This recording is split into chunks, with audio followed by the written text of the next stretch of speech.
Il senatore Candiani ne ha facoltà per 7 minuti. Grazie Presidente.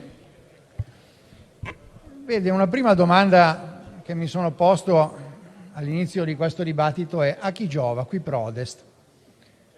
Perché è evidente che se c'è una votazione, c'è un voto, ci deve essere anche un interesse legittimo che deve essere perseguito. E allora la prima risposta potrebbe essere: giova al Paese? Domando. Non credo. Il dibattito e anche il dissanguamento che abbiamo visto nei giorni scorsi sulle pagine dei giornali da parte del Movimento 5 Stelle ci dice che, anzi, anche lo scouting che sta avvenendo ancora in queste ore qua fuori, piuttosto che le assenze per malattia che avremo al momento della votazione, ci dicono che la questione ha ben altre radici. E allora mi è capitato sott'occhio, Presidente, vede, questo articolo, questa intervista che ha fatto ieri il Presidente della Camera Fico, dove scrive sul Corriere della Sera: Fico, il movimento e la maggioranza hanno il dovere di sostenere Conte. Questo è l'articolo del Corriere della Sera. E allora qui dentro c'è la risposta: a chi giova? A che serve questa votazione? Serve al Paese? No, questa votazione serve esclusivamente al manovratore per poter continuare ad andare avanti. A colui che un tempo, oggi molto distratto, ma un tempo si presentò in quest'Aula dicendo di essere l'avvocato degli italiani, l'avvocato del popolo. Ma è evidente che, come dice il suo omologo Presidente Fico, tutto deve essere fatto in funzione del permanere di Conte alla Presidenza del Consiglio dei Ministri. Poco importa poi il merito, poco importa il contenuto. Importa talmente tanto poco che lo stesso Movimento 5 Stelle, che un anno e qualche mese fa votò insieme alla Lega una risoluzione che aborriva il MES nella sua forma attuale, in qualsiasi sua forma, fino a inserire, questo l'avete inserito voi nel programma di governo, di estirpare il MES.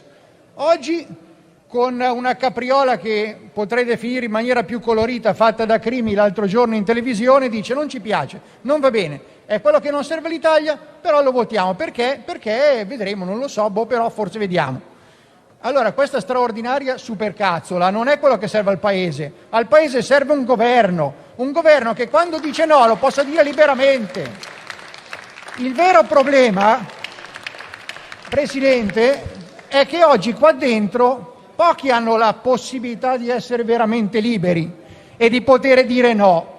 Perché poter dire no significa anche ridare la voce ai cittadini, ad esempio, significa anche magari prendere una posizione che ti porti in contrasto con il tuo gruppo, se sei veramente libero dal vincolo di mandato e fai quello che serve al popolo, non quello che serve a Casaleggio. Il problema però si pone perché nel momento in cui la retorica 5 Stelle ha continuato a minare alle basi le fondamenta della nostra democrazia, oggi qua dentro, e mi spiace purtroppo perché c'è anche gente seria che rispetto, ci troviamo con una quantità di parlamentari che, se dovesse tornare a casa, sarebbe costretta a compilare immediatamente il foglio per il reddito di cittadinanza.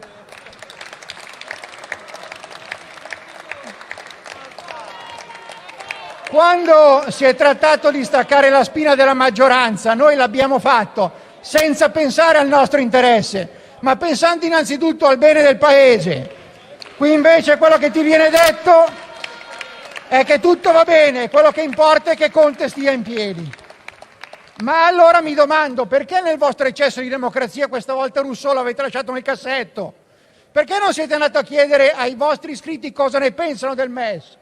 Perché questo lo fate solo quando vi conviene, solo quando siete sicuri che l'esito che esce da quella votazione è quello che fa comodo al manovratore. Allora ben ve ne guardate in questo momento di andare a ricorrere a quella stessa democrazia partecipata di cui vi siete sciacquati la bocca.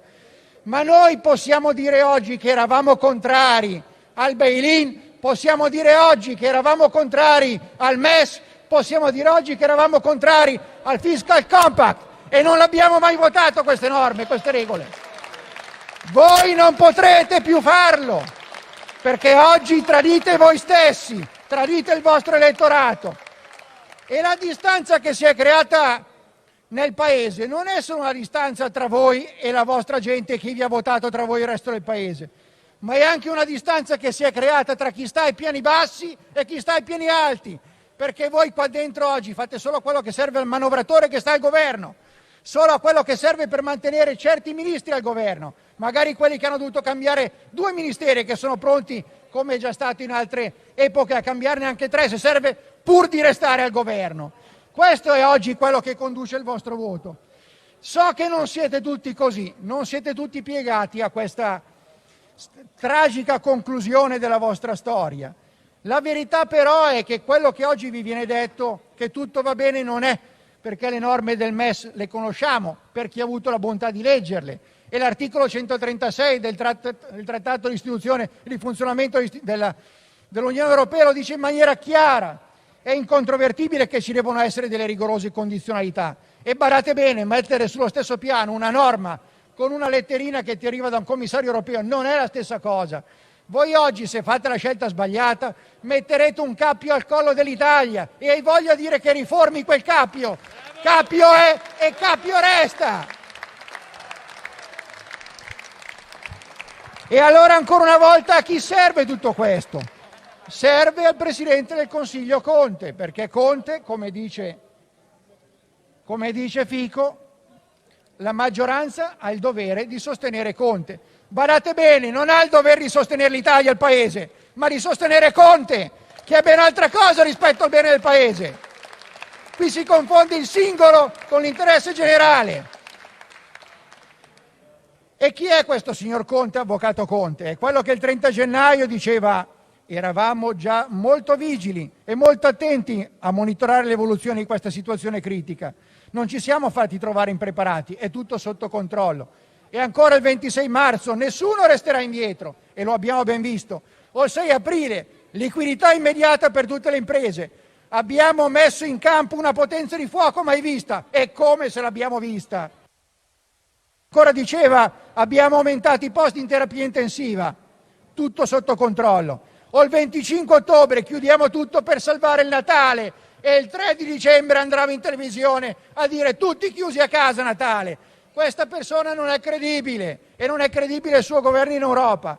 Allora che cosa dico, Presidente? E chiudo il mio intervento con grande rammarico, che qui dentro, se c'è un senso per esserci e per starci, è quello di rappresentare il popolo, non di rappresentare l'interesse di piegarsi a chi semplicemente vuole continuare a mantenere il proprio scranno. No, quello che fa Conte non va bene. Se Conte dice che va bene, come ho appena detto, dice solo delle gran balle. Ed è il dovere importante che noi oggi abbiamo, non è quello di tenere in piedi Conte, ma è quello di tenere in piedi l'Italia.